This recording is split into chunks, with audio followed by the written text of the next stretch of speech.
A car slams into an electric pole in North Harris County, causing some outages. ABC 13 reporter Micah Hatfield is live at Aldine Westfield near the North Beltway with the latest. Micah?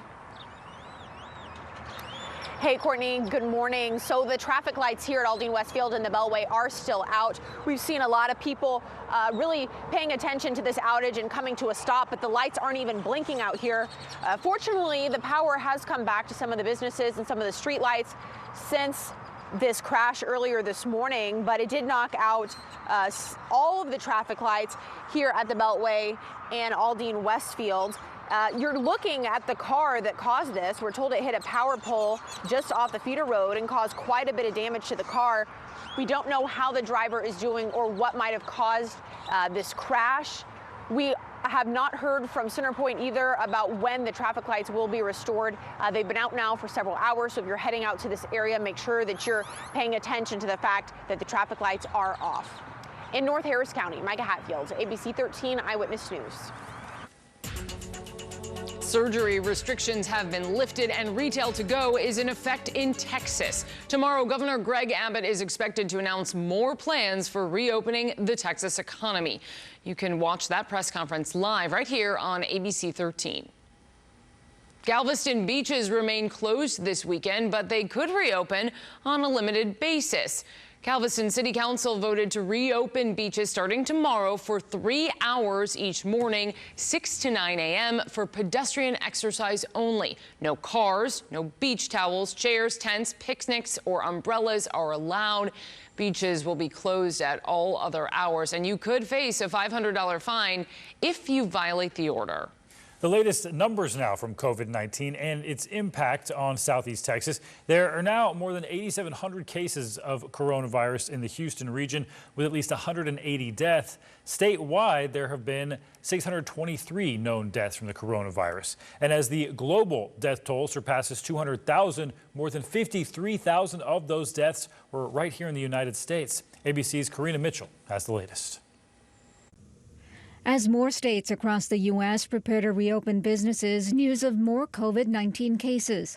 At least 40 new infections of the novel coronavirus in Milwaukee County tied to the Wisconsin election on April 7th.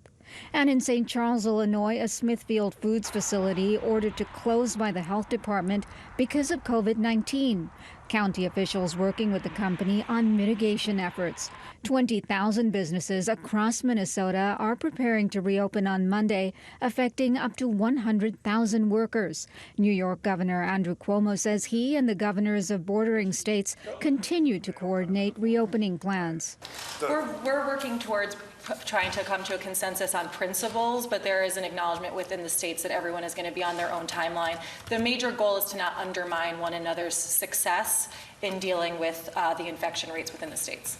This as poison control centers across the country deal with a growing number of calls amid the COVID-19 pandemic.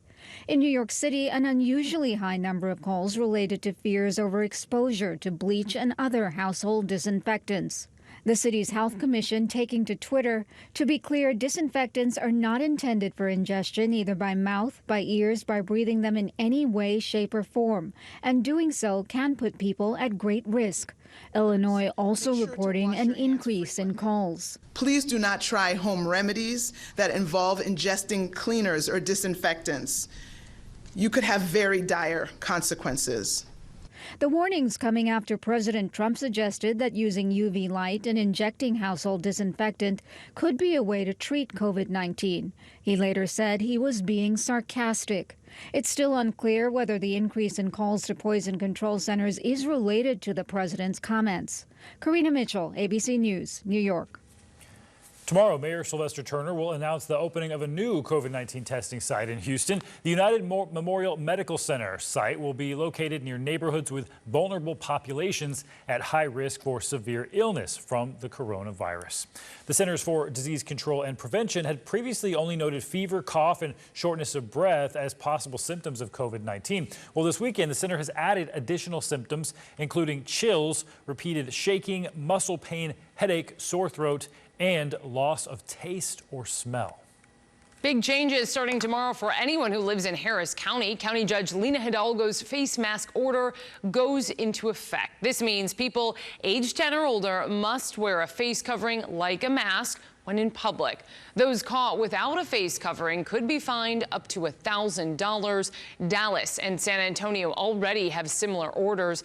Critics call the Harris County order unconstitutional. Next week, the NBA is taking a big step in getting the season back underway. ESPN reporting the NBA is planning to reopen team practice facilities beginning next Friday. But the league says that's only happening in states and cities that are loosening stay-at-home restrictions amid the COVID-19 pandemic. No team workouts allowed, but players can work out individually. The Rockets hope they can open up. The NBA's decision doesn't mean the season will resume anytime soon. The annual state sales tax holiday for emergency supplies ends at midnight tonight.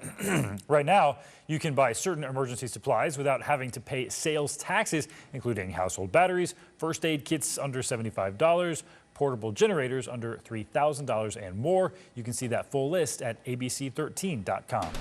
And hope you're having a wonderful start to your Sunday. Plenty of sun out there today after those surprise storms yesterday, the elevated storms that moved in really from near San Antonio. They raced here, and today we'll end up in the 80s. Here's that radar loop, all clear now after the past 12 hours. Are pretty busy. A lot of lightning, those interesting looking clouds, asperatus and mammatus clouds, really brilliant clouds up about 7,000 to 10,000 feet.